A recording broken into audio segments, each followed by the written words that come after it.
Cancer.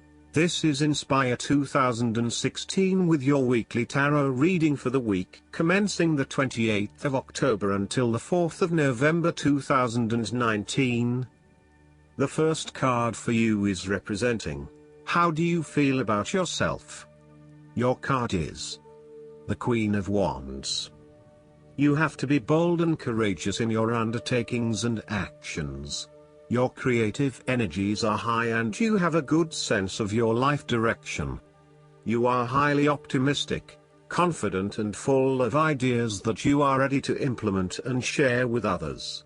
You have an ability to express your passions with great authenticity and courage. The Queen of Wands is a natural extrovert and enjoys being the center of attention. She creates a powerful first impression and is a likable individual who makes friends easily by being sweet, warm and charming. She wants to be known, to be someone. She has bountiful social and professional networks and she draws people to her with her charisma and positive energy. She radiates health and vitality and has an inner vibrancy that fills her with ongoing energy and inspiration.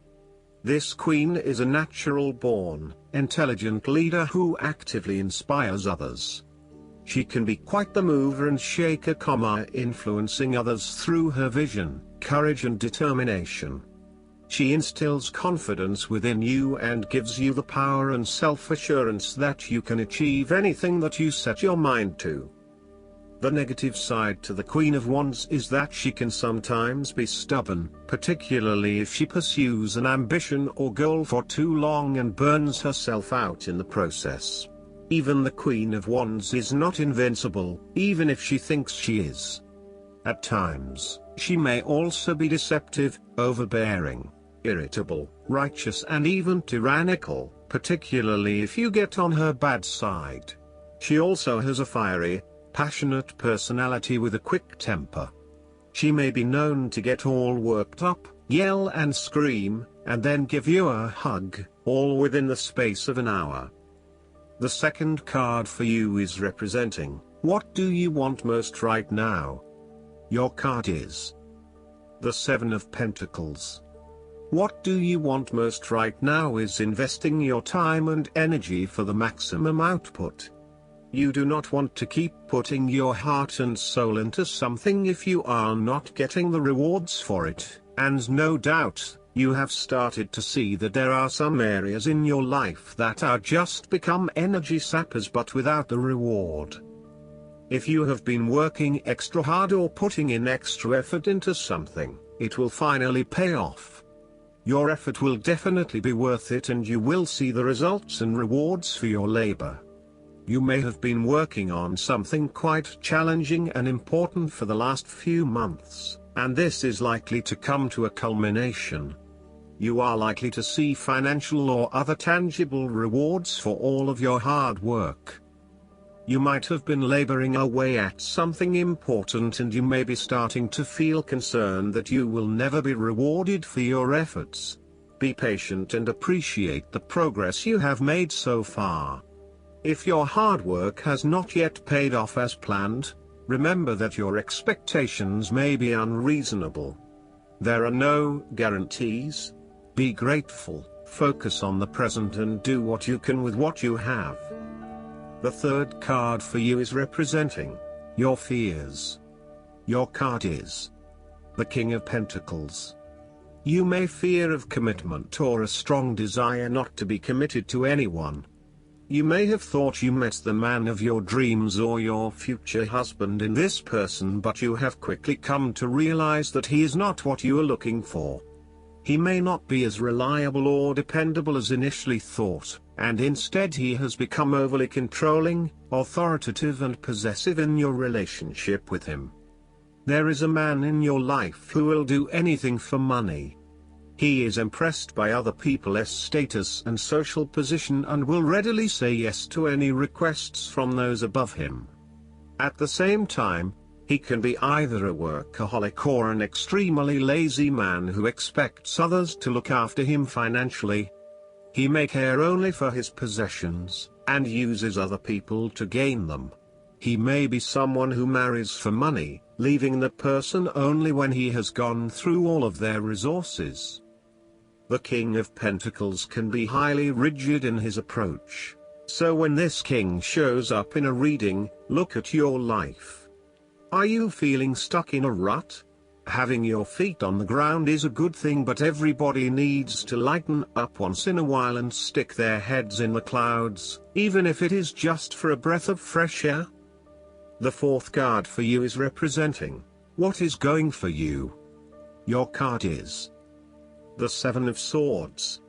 You might be doing something in secret, hoping that you are safe and undiscovered. Something goes awry and your secret is revealed to your embarrassment.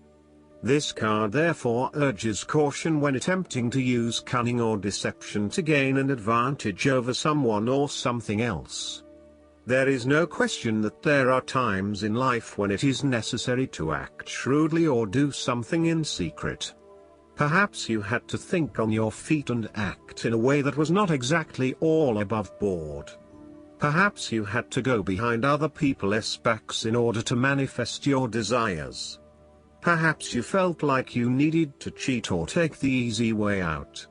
If acting shrewdly is something you must do, it is essential that you do this with a clear conscience and you are fully aware of the potential consequences of your actions. Taking the easy path is not always the best path, and sometimes you just have to exert a decent amount of effort to achieve what you want. You may be tempted to sneak away from a particular situation that is not working for you anymore, rather than dealing with it head-on. As you do not feel ready to deal with the issues, you are aiming for a solution where you can just escape and not have to worry about it all. Are you trying to run away from commitment, responsibility, hard work or love? You may be procrastinating, letting problems slip and become worse because you do not want to deal with them. Sometimes you just have to face what has to be faced. So, the question is this realistic? Will this escape really accomplish what you want to and need to accomplish? Will it address the fundamental issues at hand here? The likely answer is no, and it may simply be an easy way out for now. The fifth card for you is representing what is going against you. Your card is the Three of Cups. You are afraid of betrayal of trust and possible cheating from someone close to you. On a broader scale, your creativity may be stifled and instead you are being forced to conform to the group in which you are operating. You may be part of a very tight-knit group that does things a certain way and is not open to innovation or alternative approaches. You need to consider whether you are willing to sacrifice your creative abilities in favor of the group's desires. The Three of Cups may also reflect isolation from others. If this is the case, it is time to take charge of the situation and to reconnect with your community. Consider joining a group or organization, and if the need for support is present, seek out the necessary resources. Similarly, you have lost touch with your close friends, perhaps due to a falling out or other, more demanding priorities such as work or family commitments.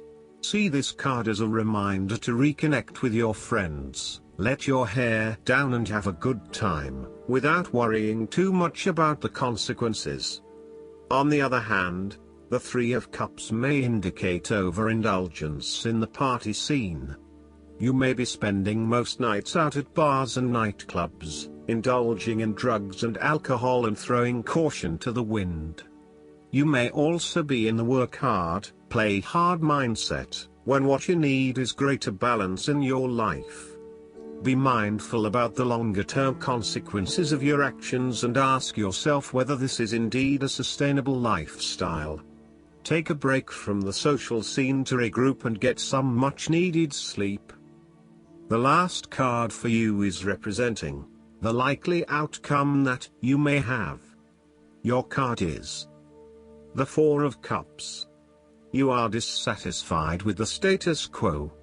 You may be feeling disengaged, apathetic, or unmotivated. Life has become stale or flat and there is little that excites you anymore. To overcome this, the Four of Cups suggests a need to re-evaluate your situation and to look deep within your own psyche to find understanding and meaning. Turn your attention inward to find the truth for which you are searching. Avoid distractions and examine your heart and mind to gain clarity. There might be an offer has been presented to you, but you are holding off making any sort of decision or evaluation of that opportunity until you have had more time for reflection and consideration. Notice that while the man in this card has not accepted the offer being presented to him, he has not completely rejected it either. The cup will continue to be there and the decision to accept or reject it can be made at any point. For now, though, it is the time for contemplation, research and meditation. When all of the answers are in, and it feels right emotionally, then you can take action, but in the short term, you do not need to make an immediate choice. Last but not least, the guidance card for you is donations, tithing, and charitable work. This card reminds you that giving and receiving are two sides of the same energy.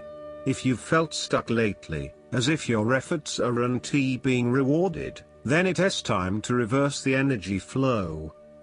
We often become blocked when our focus is solely upon receiving and what can I get ? To turn this around, focus upon how can I serve ? One way to open up the flow of abundance is to give away what you like to receive. So, in order to have more time, volunteer for a worthy cause. To get more love, offer it to others. To manifest material items, donate some articles to charity. To receive money, make a financial gift as you are divinely guided. Tithing is the practice of giving 10% of your income either to a spiritual or religious organization that you are a member of or to a charity that you feel is benefiting the planet. Tithing is essentially a recognition that all forms of abundance come from God. By returning a percentage of your money back toward God through support of spiritual organizations, you are declaring that your source is not your job, your government, the economy, or your family, but rather the Creator. When you acknowledge this spiritual truth, you unlock barriers to abundance and allow the infinite flow that is intended for us all. The key is to give with a joyful heart, without expecting anything in return.